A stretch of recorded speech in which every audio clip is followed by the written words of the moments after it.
Inni a'udzu bika min ilmin la yanfa wa min qalbin la yakhsha wa min nafsin la tashba wa min da'watin la yustajabu laha. Ya Allah, aku berlindung kepadamu dari ilmu yang tidak bermanfaat,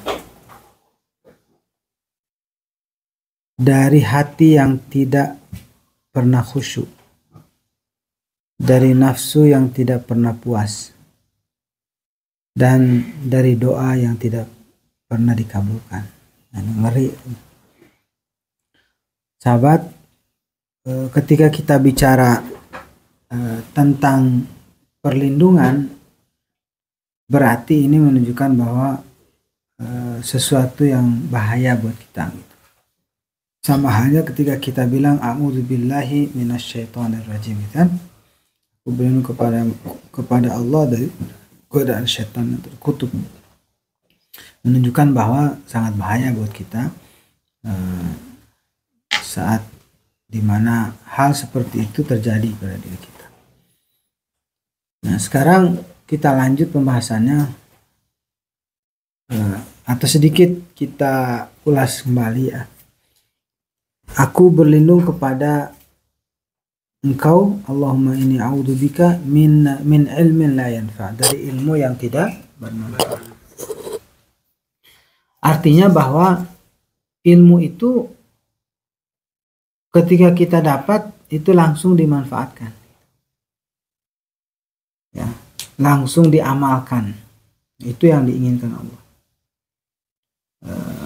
Karena gunanya ilmu itu kan untuk menyinari perjalanan hidup kita.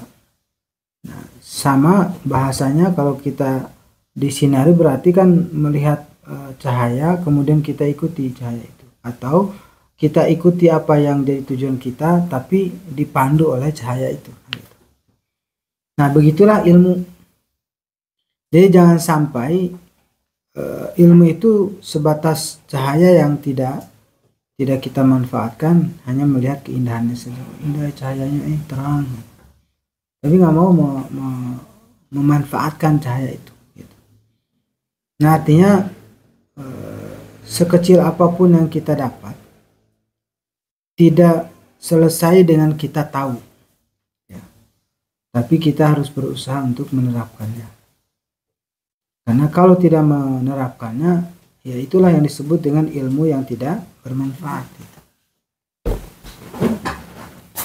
Kalau kita tahu bahwa dalam urusan baca Quran misalkan, kalau kita tahu bahwa aturan bacaan seperti itu, ya ikuti, jalani gitu. Ya. Kalau kita tahu tentang perjalanan hidup ini bahwa harus beribadah, kita tahu bahwa itu wajib, ya jalani gitu. Jadi bukan untuk sebatas pengetahuan, apalagi hanya untuk bisa menjawab pertanyaan orang gitu. Apalagi sekedar bahan ceramah gitu. Ya. Wih, bagus juga ini, wah enak nih buat bahan ceramah ya. Kan gitu. Padahal nggak ada itu ceritanya ketika seorang sahabat menerima pengajaran dari Nabi lalu bilang, wah ini bagus nih untuk bahan ceramah nanti. Tidak gitu. Yang ada itu adalah, wah siap untuk diamalkan. Itu aja. Kalau bahan ceramah itu sebenarnya apa yang dia amalkan itu yang dilakukan Nabi. Jadi apa yang beliau ketahui dan beliau lakukan, ya itu yang disampaikan gitu. Jadi bukan ngumpulin ilmu, ngumpulin literatur gitu ya, ngumpulin apalagi materi buat bahan ceramah nih, taraweh hari malam pertama kedua gitu. Nah, tapi diamalkan. Kalau seorang para sahabat itu bilang gini, tidaklah Al-Quran yang kami terima dari Nabi itu bubar kami dari majelis itu kecuali kami sudah menghafal apa yang dibacakan. Jadi belum bubar kalau belum hafal. Tapi bukan berarti 30 juz sekaligus itu. Karena biasanya turunnya ayat itu ya sedikit-sedikit, 10 ayat, 5 ayat kayak gitu. Nah, justru jadi mudah sebenarnya. Nah, ini juga metodenya nanti akhirnya ketika kita mau menghafal. Jadi langsung diterapkan. Terapnya minimal pada waktu itu menghafal apa yang disampaikan.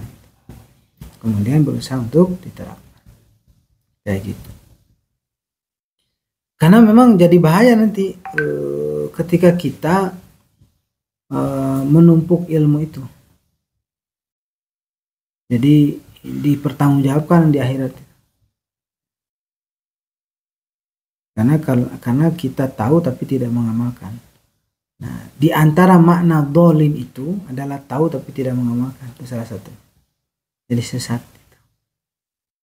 Ghairil maghdubi alaihim waladhdallin. Itu doa kita kan? Ya. Ya Allah, kami tidak mau sifat orang-orang yang dimurkai dan orang-orang yang sesat. Karena sesat itu ada tingkatannya. Ada yang sesat itu tidak tahu, kemudian juga tidak mau tahu. Ada yang tidak tahu, mau tahu tapi akhirnya tidak dapat. Jadi ada yang mau tapi tidak dapat karena Allah menutup hatinya. Ada juga yang tahu, nah udah masuk nih, yang tahu tapi tidak mau tahu. Alias dia berusaha untuk menghindar dari hal itu. Ada yang tahu, pengen tahu lebih dalam. Cuman masalahnya adalah tidak mau mengamalkan. Di orang Yahudi. Ya. Nah ini sifat ya, yang harus kita hindari. Dan tentu ini bukan untuk menjas orang begitu ya. Seorang tidak. Ini untuk kembali kepada diri kita. Ya Allah, saya tahu nih, tapi belum mengamalkan. Ya Allah, kuatkan diri ini untuk mampu mengamalkan. Gitu. Kita tahu bahwa pentingnya baca Quran, ya udah baca. Jangan hanya tahu saja, apalagi sekedar untuk mengkomen atau mengungkapkan karena sudah tahu yang wah Quran itu keren pokoknya, nggak ada kitab yang bisa menandinginya. Oh gitu. Kapan baca Qurannya? Sebentar. Kapan ya? Nah, itu masalah berarti. Ya. Karena dia tidak mengamalkan apa yang dia tahu. Nah oleh karenanya mari kita setiap yang kita faham dan kita tahu segera kita amalkan. Segera kita amalkan. Jangan ditunda-tunda. Kalau tahu tentang infak. Kalau tahu tentang bahwa ada hak orang lain terhadap kita, tunaikanlah. Pokoknya ilmu-ilmu yang kita dapat itu harus segera untuk diamalkan. Jadi bukan untuk sebatas pengetahuan, apalagi untuk bahan berdebat. Nah, itu. Ngeri juga itu. Jujurnya saya juga pernah ngalamin kayak gitu. Wah bagus juga nih, entar kalau debat sama si A ya. Bahaya itu. Muncul kesombongan berarti dengan ilmu. Naudzubillah ya. Ya, mohon perlindungan pada Allah dan istighfar. Astagfirullah. Karena tujuannya udah beda. Ya. Padahal ilmu yang kita dapat itu untuk diamalkan. Sampai harus berlindung, Nabi itu sampai mengajarkan kita untuk berlindung kepada ilmu yang tidak bermanfaat, menunjukkan itu berbahaya gitu. Diamalkan tidak, tidak diamalkan ya bahaya. Nanti dipertanggungjawabkan kita di akhirat kelak. Sudah tahu tapi nggak mengamalkan. Makanya di dalam surat As-Saff ya, lima taquluna ma la taf'alun. Lima taquluna ma la taf'alun. Kabura maqtan indallahi ma taquluna. Ya surat As-Saff coba untuk lebih tegasnya.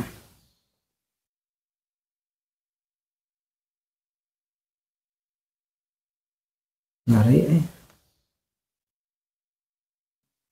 bicara kayak gini teh. Ya alladzina amanu lima taquluna ma la taf'alun. Kenapa ngomong padahal kamu tidak mengamalkannya? Kabura maqtan 'inda Allahi an taqulu ma la taf'alun. Jadi murka di sisi Allah bagi siapa saja yang ngomong tapi tidak mengamalkannya. Tapi gimana kalau saya tidak ngomong tapi tahu, nah itu sama juga. Ya, sama juga. Tapi di sisi lain juga ada juga jadi alasan kita nggak mau ceramah. Kenapa? Iya, belum diamalkan. Bagus juga sih. Tapi sampai kapan? Gitu. Sampai kapan? Nah, oleh karenanya jadikan kondisi-kondisi itu jadi motivasi buat kita. Ya misalkan ya Pak Iful mau ceramah tapi belum praktekkan, ya udah sebagai motivasi. Karena memang menyampaikan itu ternyata bukan saja transfer ilmu, tapi juga untuk memotivasi diri kita. Walau sebenarnya tidak semua ilmu itu harus dipraktekkan dulu baru disampaikan. Ilmu tentang kematian, ilmu tentang kematian, takumahata, mati dulu gitu, baru menyampaikan gitu. Kan repot itu teh. Terus apalagi ilmu tentang pernikahan, sementara masih bujang. Wah, saya belum bisa nyampein ilmu soalnya saya juga belum nikah. Nah juga. Jadi ada ilmu memang belum bisa diterapkan gitu. Atau tidak harus dilakukan itu karena itu tinggal nunggu waktu. Ya udah. Memang. Tapi secara umum ilmu itu memang bisa diamalkan. Termasuk ilmu kematian itu. Maksudnya apa? Kalau tahu tentang ilmu menjadi motivasi buat kita. Jadi mengingatkan kematian itu ya mengingatkan kita atas kematian itu sendiri, dan berarti amalnya adalah mempersiapkan diri kita untuk menghadapi kematian. Gitu. Ya, jadi ayo kita semangat untuk beramal. Ya, sekecil apapun, ya, jangan ditunda. Kita tahu langsung diamalkan. Banyak hal lah ya, termasuk sunnah Nabi itu yang sudah kita tahu, urusan makan pakai tangan kanan, ya, minum dengan kanan, berusaha untuk duduk kalau ada tempat duduknya. Ya. Nah, makan yang paling dekat aja dulu, ya udah habisin full karena ini yang kita dekat yang lain jauh. Ya, oke, pakai Bismillah, ya harus biasakan aja itu. Itu luar biasa. Dulu kita udah pernah bahas itu. Hanya sekedar menjawab ya, doa alhamdulillah ya, setelah bersin begitu mendapatkan pahala yang berlimpah. Bahkan di dalam sebuah mimpi para penumpang kapal itu semuanya mimpi masuk surga gitu. Yaitu Imam Ahmad.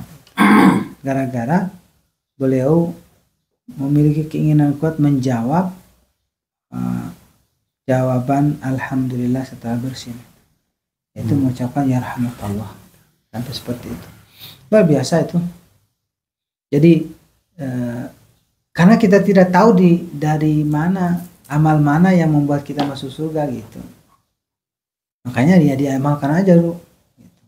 Selagi kita udah tahu bahwa ini adalah sunnah Nabi, ini perintah Allah gitu ya, insyaallah itu menjadi mudah-mudahan di antara sekian banyak amal yang membuat kita tergolong menjadi penghuni surga Allah. Ya, demikian. Kalau bisa dihafal ya doa itu. Allahumma inni a'udzubika min ilmin la yanfa, wa min qalbin la yakhsha, wa min nafsin la tashba, wa min da'watin la yustajabu laha. Dikirim ya. Dicari aja di Ustaz Google. Nantilah insyaallah disampaikan ya. Alhamdulillah demikian, mudah-mudahan bermanfaat.